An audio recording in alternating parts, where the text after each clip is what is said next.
ನಮಸ್ತೆ and welcome to news affairs. ನಾನು ಭಾವನಾ ಆಡ್ಗೌಡ.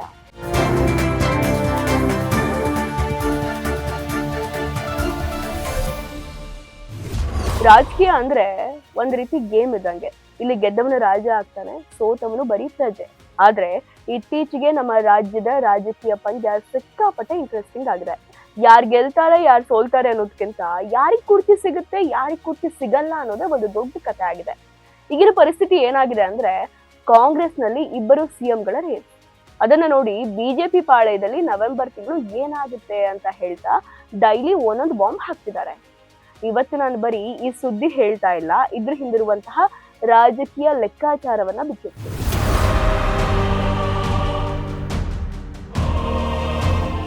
ಮೊದಲಿಗೆ ಈ ಕಾಂಗ್ರೆಸ್ ಅಲ್ಲಿ ಆಗ್ತಿರುವ ಗೊಂದಲದ ಬಗ್ಗೆ ನೋಡೋದಾದ್ರೆ, ಎಲೆಕ್ಷನ್ ಆದ್ಮೇಲೆ ಯಾರಾಗ್ತಾರೆ ಮುಖ್ಯಮಂತ್ರಿ ಅನ್ನೋದಕ್ಕೆ ಸಿಕ್ಕಾಪಟ್ಟೆ ಜಟಾಪಟಿ ಆಗಿತ್ತು.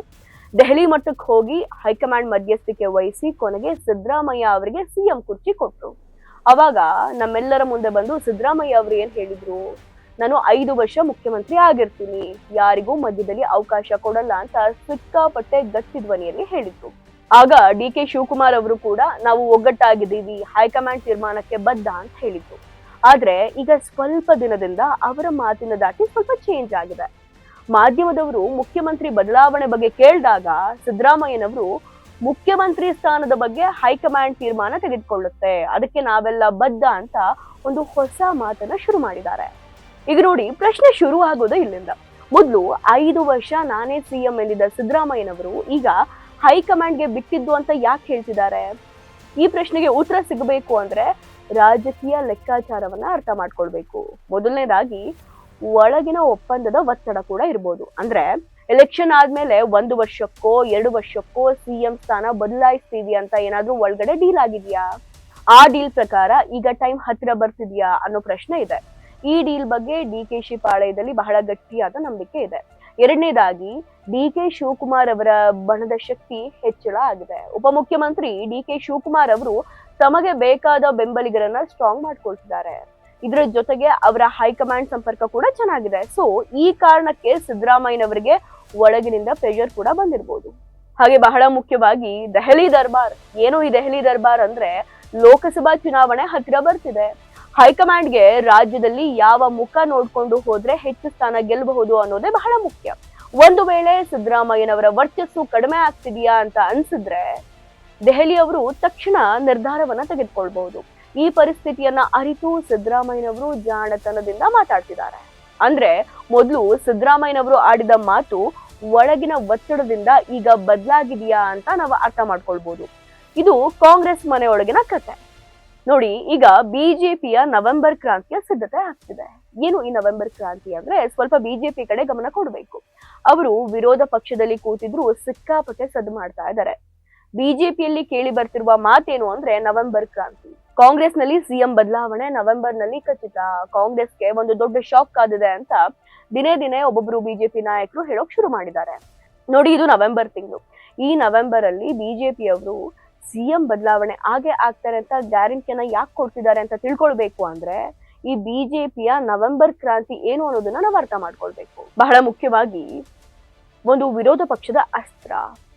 ವಿರೋಧ ಪಕ್ಷವಾಗಿ ಬಿಜೆಪಿ ಕೆಲಸ ಏನು? ಆಡಳಿತ ಪಕ್ಷದ ಗೊಂದಲಗಳನ್ನ ದೊಡ್ಡದು ಮಾಡೋದು.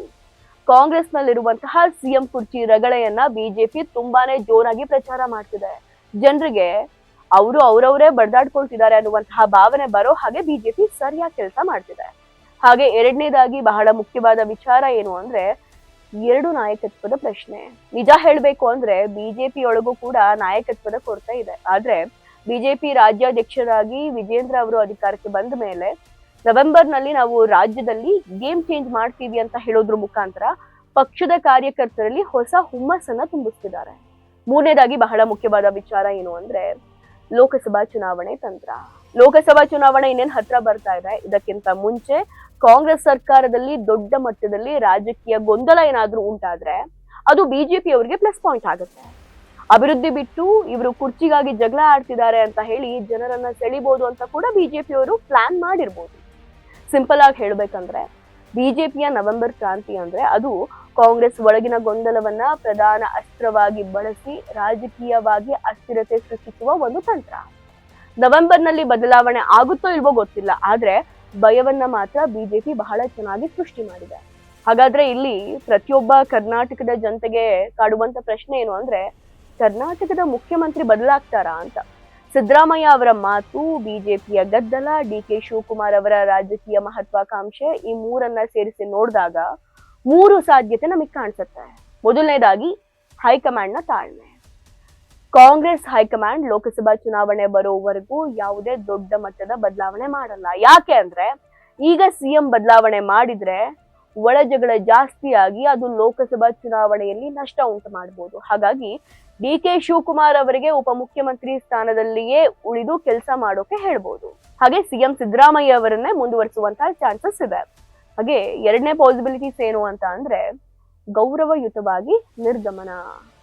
ಹೈಕಮಾಂಡ್ ಒಳಗಿನ ಡೀಲ್ ಪ್ರಕಾರ ಅದು ಏನೇ ಆಗಿರ್ಲಿ, 1 ವರ್ಷನೋ 2 ವರ್ಷನೋ, ಸಿದ್ದರಾಮಯ್ಯನವರಿಗೆ ಗೌರವಯುತವಾಗಿ ಕೇಂದ್ರ ರಾಜಕೀಯದಲ್ಲಿ ಒಂದು ದೊಡ್ಡ ಜವಾಬ್ದಾರಿಯನ್ನ ನೀಡಿ ಡಿ.ಕೆ. ಶಿವಕುಮಾರ್ ಅವರಿಗೆ ಸಿಎಂ ಸ್ಥಾನವನ್ನ ನೀಡಬಹುದು. ಆದ್ರೆ ಇದು ಸ್ವಲ್ಪ ಕಷ್ಟದ ತೀರ್ಮಾನ. ಯಾಕಂದ್ರೆ ಸಿದ್ದರಾಮಯ್ಯ ಅವರು ಕೇಂದ್ರಕ್ಕೆ ಹೋಗೋ ಮನಸ್ಸು ಮಾಡ್ತಾರಾ ಅನ್ನೋದೇ ಬಹಳ ಮುಖ್ಯವಾದ ಪ್ರಶ್ನೆ. ಹಾಗೆ 3ನೇ ಪಾಸಿಬಿಲಿಟಿ ಏನು ಅಂತ ಅಂದ್ರೆ ಲೋಕಸಭೆಯ ನಂತರ ತೀರ್ಮಾನ ಆಗ್ಬೋದು. ಇದೇ ಅತ್ಯಂತ ಹೆಚ್ಚು ಸಾಧ್ಯತೆ ಇರೋ ವಿಚಾರ. ಲೋಕಸಭಾ ಚುನಾವಣೆಯಲ್ಲಿ ರಾಜ್ಯದಲ್ಲಿ ಬಂದ ಫಲಿತಾಂಶವನ್ನ ನೋಡಿ ಹೈಕಮಾಂಡ್ ನಿರ್ಧಾರಕ್ಕೆ ಬರ್ಬೋದು. ಹೆಚ್ಚು ಸ್ಥಾನ ಗೆಲ್ಲೋಕ್ ಆದ್ರೆ ಎರಡೂ ಬಣದವರಿಗೂ ಸುಮಾರು 2.5 ವರ್ಷಗಳ ಕಾಲ ಅಧಿಕಾರವನ್ನ ಹಂಚಿಕೆ ಮಾಡಬಹುದು. ಒಂದು ವೇಳೆ ಕಡಿಮೆ ಸ್ಥಾನ ಬಂದ್ರೆ ಆಫರ್ ಬಲಗೈಗೆ ಹೋಗಿ ಮತ್ತೊಂದು ಕೈಗೆ ಗೊಂದಲ ಉಂಟಾಗಬಹುದು. ಕೊನೆ ಮಾತು ಏನು ಅಂದ್ರೆ ಸಿದ್ದರಾಮಯ್ಯನವರು ಈಗ ಹೈಕಮಾಂಡ್ಗೆ ಬಿಟ್ಟಿದ್ದು ಅಂತ ಹೇಳಿರೋದು ಅವರು ಸಿಎಂ ಬದಲಾವಣೆಯ ಬಗ್ಗೆ ಒಳಗೊಳಗೆ ಸಿದ್ಧರಾಗಿದ್ದಾರೆ ಅನ್ನೋದನ್ನ ತೋರಿಸುತ್ತೆ.